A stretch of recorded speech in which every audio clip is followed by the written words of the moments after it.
Welcome to MPPSC Adda. I hope you all are doing well and very much consistent with your studies. Today is 27th of February 2023 and we are going to discuss about the current affairs of the day. Let's start with the questions directly. The first question says, which team has won Women's 2020 World Cup? Women's का 2020 world cup किस team ने जीता है? Option है आपके India, south Africa, Australia और England. The correct answer is Australia. Australia ने जीता है ये, ठीक है. और किसको डिफीट किया है इन्होंने डिफीट किया है साउथ अफ्रीका को. किसे? By defeating south Africa. ठीक. इसके बाद एक और फैक्ट है कि ये 6th टाइम विनर बने हैं. 6th time they have one. Australia ने 6वीं बार इसे जीता है. चलिए आगे अगला क्वेश्चन देखते हैं. अच्छा, मुझे आप ये भी कमेंट बॉक्स में बताएं कि ये world cup T20 female world cup कहाँ पे हुआ था. ठीक है. Origin of Narmada and Son. Narmada और सोन का ओरिजिन कहाँ पे है? Right. Options are Satpura hills और ranges, Maikal hills, Vindhyan hills और रेंजेस और Aravali hills. Right. Satpura sorry origin कहाँ पे हुआ है नर्मदा और सोन का, ये आपसे पूछा है. तो आंसर इसका मैकाल हिल एंड रेंज. ठीक है. मैकाल हिल्स और रेंज बोल सकते हैं इसको. आंसर है आपका option number B, Maikal range. Maikal range से नर्मदा और सोन दोनों निकलती हैं, अमरकंटक. राइट. तो हो सकता है क्वेश्चन इस तरीके से आपसे पूछ ले कि ओरिजिन का आंख से हुआ है और ऑप्शन में देते आपको मैकाल हिल्स, तो आंसर होगा मैकाल हिल्स. चलिए नेक्स्ट देखते हैं. Mangalagiri hills is located in which district. Mangalagiri hill जो है किस डिस्ट्रिक्ट में लोकेटेड है? ऑप्शन है आपके विदिशा, सागर, दमोह और Morena. The correct answer is Sagar. ये बहुत अभी न्यूज़ में है. रीज़न इसका ये है कि यहाँ पर नंदीश्वर द्वीप बनाया जा रहा है. ठीक है. यहाँ पे नंदीश्वर द्वीप बनाया जा रहा है और ये क्या है? इट्स अ जैन तीर्थ. ठीक है. जैन तीर्थ स्थल है ये. और ये एमपी का 7th नंदीश्वर द्वीप है. राइट. ये आप ध्यान रखिएगा, 7th नंदीश्वर द्वीप है ये मध्य प्रदेश का. ठीक है. जो सागर डिस्ट्रिक्ट में बनाया जा रहा है. चलिए आगे देखते हैं.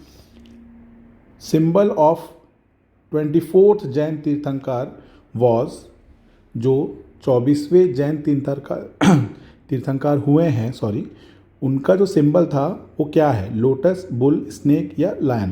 तो सबसे पहले आपको ये पता होना चाहिए 24th जैन तीर्थंकर कौन थे. ये थे भगवान महावीर.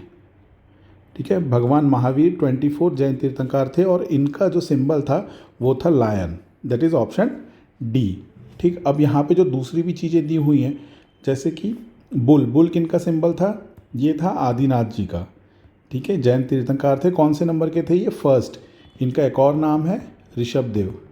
ठीक है. इनको दोनों नाम से जाना जाता है, तो आप ये दोनों रखिए. भगवान आदिनाथ और भगवान ऋषभदेव जो हैं वो फर्स्ट तीर्थंकर हैं और उनका साइन क्या था? उनका साइन था बुल. राइट. और स्नेक किसका था? ये भी थोड़ा याद कर लीजिए क्योंकि ये 23rd तीर्थंकर थे, उनका था, जिनका नाम है पार्श्वनाथ जी. ठीक है. अब ये आपसे कुछ भी पूछ सकते हैं. ये भी पूछ सकते हैं कि 23rd तीर्थंकर कौन थे. ये भी पूछ सकते हैं 24 जैन तीर्थंकर कौन थे. ये भी पूछा जा सकता है कि फर्स्ट तीर्थंकर कौन थे, या फिर इनमें से किसी का साइन भी आपसे एग्जाम में पूछा जा सकता है. पीछे भी प्रीवियस ईयर में आया भी हुआ है. नेक्स्ट क्वेश्चन देखते हैं. प्रधानमंत्री Narendra Modi ji inaugurated a new airport in Karnataka. प्रधानमंत्री नरेंद्र मोदी जी ने एक नया एयरपोर्ट उद्घाटन किया है. वो कहाँ पे है कर्नाटका में? ऑप्शंस आर शिवमोगा, श्रृंगेरी, श्रवणबेलगोला और Udupi. The correct answer is option number A. Shivamogga में एक नया एयरपोर्ट अभी बनाया गया है और इसी के आसपास के एरिया है जो नीचे दिए गए हैं. ठीक है. और ये जो श्रृंगेरी है ये क्या है? One of the 4 mathas established by Adi Shankaracharya. ये आपको याद कर लेना है. चलिए नेक्स्ट क्वेश्चन देखते हैं.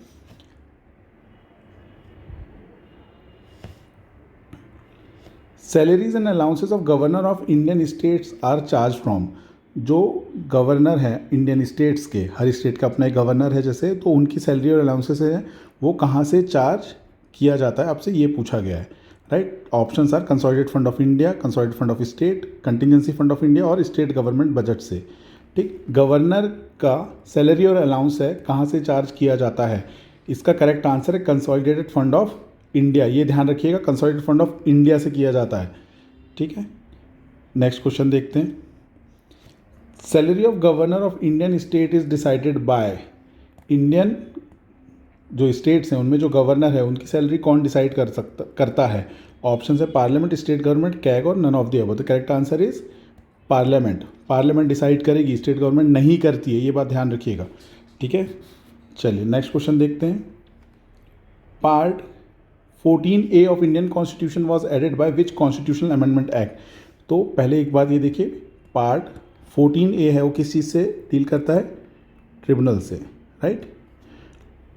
अब यहाँ पे आपसे पूछा है कि कौन से कॉन्स्टिट्यूशनल अमेंडमेंट एक्ट से उसे ऐड किया गया। ऑप्शन है 42nd, 97th, 74th और 7th। The correct answer is 42nd constitutional amendment act 1976, ठीक। इसमें ऐड किया गया था पार्ट 14A जो कि ट्रिब्यूनल से, राइट। अब इसमें इंपॉर्टेंट चीज़ आपको जो करनी है यार, जितने भी इंपॉर्टेंट पार्ट्स हैं जहाँ पे अमेंडमेंट्स हुए हैं, जैसे कि फॉर एग्जांपल आपका part 9A, right, added by 74th constitutional amendment act 1992 and it deals with municipalities. उसी तरीके से part 9B it was added by 97th constitutional amendment act 2011 and it deals with cooperatives. और मैं आपको 2-3 और बता देता हूँ।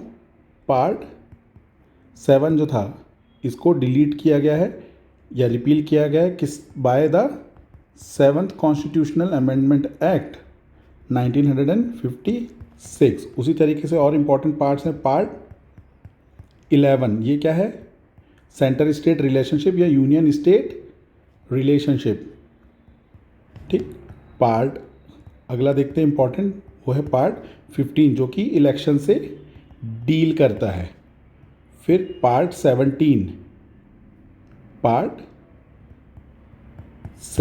जो है वो ऑफिशियल लैंग्वेज से, ठीक है, डील करता है।